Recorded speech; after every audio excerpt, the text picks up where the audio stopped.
Jakepodmodpod. Hey, this is Jake from Jake's Board Reviews. I thought I'd just talk about my all-time favourite surfer, who it is and why he's my favourite surfer of this generation and the old generation.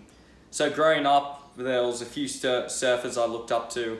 Obviously, Kelly Slater was one because he was the biggest surfer in the world at the time. I used to like to watch Andy Irons a little bit, Bruce Irons. I actually quite enjoyed also like Kalani Robb and Nathan Fletcher back in the day as well, because I used to grow up watching and playing Kelly Slater Pro Surfer on the old Xbox and PS2. That shows my age, I'm bloody old. Anyway, so yeah, let's just cut right to it. So there was a period probably from 2010 when I started surfing. So I started surfing in 2010 and I enjoyed watching very much so. I used to like watching McFadden, and also one of my favorites, just because I loved his rail game, was Taylor Knox. Taylor Knox I used to really enjoy watching. I thought his surfing was just impeccable and something a bit different. You know, there's a lot of good surfers, but there's not a lot of surfers who offer something different. So even on a given day, if you're out in a lineup and you see people surfing, how many surfers are actually doing something completely different and out the ordinary? So I've noticed a few really good surfers in my time where I can pick and pinpoint and decide who's really good. But I have to give it to John Florence. For me personally, the best surfer of old, new, modern generation, probably in the last however many years. He's the best surfer in my opinion. He just offers everything, like his rail surfing, his airs, his giant like slashing calves. Everything about his surfing is like just unbelievable to watch.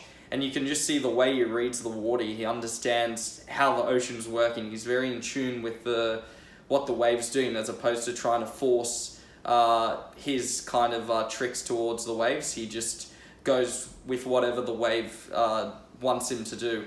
And yeah, most of the time you just see him just shred an absolute giant canvases. It's super impressive to watch. Yeah, obviously a lot of people in the olden days really liked Andy Irons, rest in peace. He was a great talent and just an amazing surfer. I think if he stayed on the tour and he was alive to surf for the years to come, I think he would have had easily 2 or 3 more world titles, no problem, because he was just kind of unstoppable as soon as he clicked into rhythm. So, but yeah, for me personally, like I think also like Mark Occhilupo was super impressive in his prime. Taj Burrow, was an amazing surfer.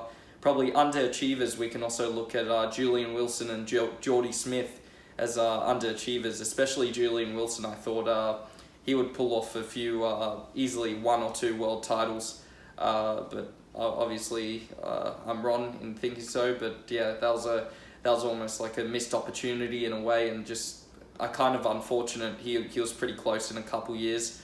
And yeah, if you look modern day, I think also in the future, Ethan Ewing, he's already like a force to be reckoned with. But you know, the guys you can see improving over time and getting better and better, that, you know, like it's scary to watch them improve, because you know, if they're out in the lineup with you, you're just in trouble.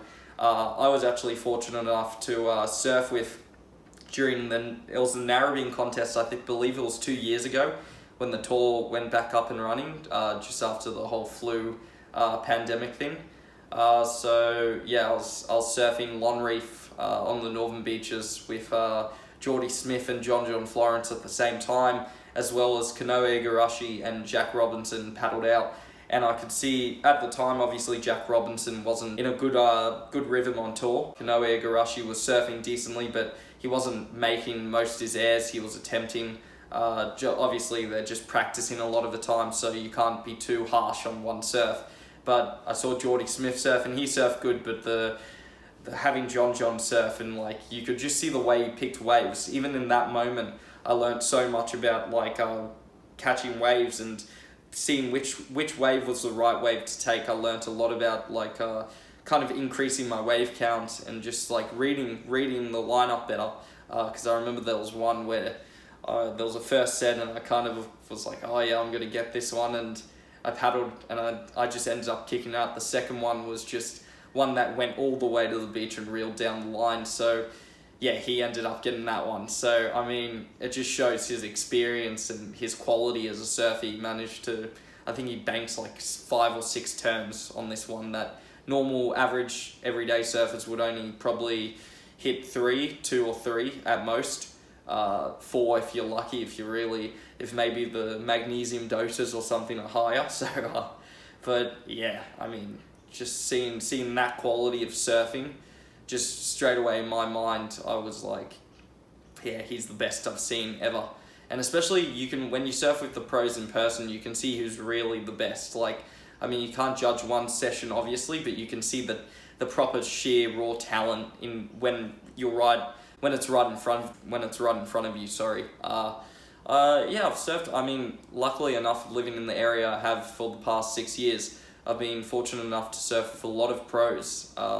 So yeah, I guess I'm grateful that I've got the chance to learn from them, and it's always good to share, even though you don't get as many waves. It's good to just watch how they approach a lineup and the waves they take and the waves they see, on the horizon, and the positioning and everything. You learn the most surfing with the best. That's my thoughts. So yeah, so thought I'd make that quick video, give you a little insight into how I grew up. Probably my favorite surfer before John was probably Kolohe and Dino.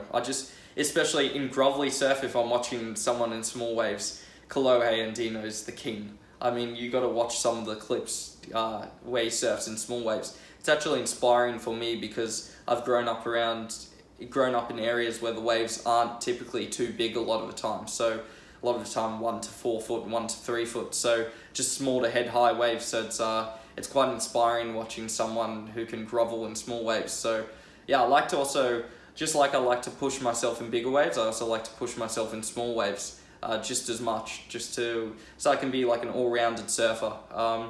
Which yeah, it's just a fun sport. So I guess, that's one good thing about not being a pro. There's no pressure to really like exceed expectations. You can just go out and have fun. So that's the video. A little insight into what I grew up with, my history. Trying to think, was there any other surfers growing up that I kind of had a gravitation towards? I'd say those were like the 2 surfers, Taylor Knox and yeah, with late age now, John Florence. I wasn't initially a John fan around when everyone was like John.